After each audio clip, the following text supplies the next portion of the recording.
ఇప్పుడు ఏదైనా సమస్య వచ్చిందనుకోండి, ప్రభుత్వాలు ఏం చేయాలి? ఆ సమస్యను ఎట్లా సాల్వ్ చేయాలి అని ఆలోచించాలి కదా! కానీ కొత్త సమస్యను ఎట్లా తీసుకొని రావాలి? ఇట్లా ఆలోచిస్తున్నట్లుంది ఇప్పుడు మన ప్రభుత్వం. ఇప్పుడు నిన్న మొన్న రకం మనం చూసినాం. ఊర్లలో రైతులు యూరియా కోసమని ఎంత ఇబ్బందులు పడ్డారో.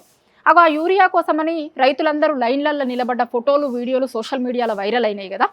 సో, ఇంగా ప్రభుత్వం మీద ఇంతటి వ్యతిరేకత ఉంది అని వేరే దగ్గర ఉన్నటువంటి వాళ్ళు కూడా మాట్లాడుకునే పరిస్థితి వచ్చింది. కాబట్టి ఇప్పుడేం చేస్తున్నారట అంటే యూరియా కేంద్రాల దగ్గర కాకుండా యాప్‌లలో ఇస్తారట. ఒక యాప్ ఇస్తదట ప్రభుత్వం. ఆ యాప్‌ని డౌన్‌లోడ్ చేసుకొని దాంట్లో రైతులు బుకింగ్ చేసుకోవాలట యూరియాకి.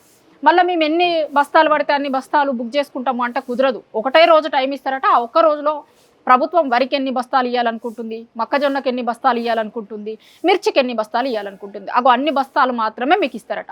మీరు ఆ యాప్‌లో మీకు ఎన్ని ఎకరాలు ఉంది, ఎన్ని ఎకరాలు సాగు చేస్తున్నారు, ఆ సాగు చేసే దాంట్లో వరి ఎన్ని ఎకరాలలో వేస్తుర్రు, మొక్కజొన్న ఎన్ని ఎకరాలలో వేస్తుర్రు, మిర్చి ఎన్ని ఎకరాలలో వేస్తుర్రు, ఇట్లా ఈ డీటెయిల్స్ మొత్తం మీరు ఆ యాప్‌లో నింపాలి.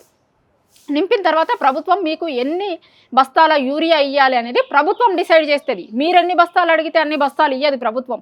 ప్రభుత్వం డిసైడ్ చేసి ఎన్ని ఎకరాలకి వరేస్తే ఎన్ని బస్తాలు ఇవ్వాలి, మిర్చి వేస్తే ఎన్ని బస్తాలు ఇవ్వాలి అనేది ప్రభుత్వం డిసైడ్ చేసి చెప్తుంది అన్నట్టు.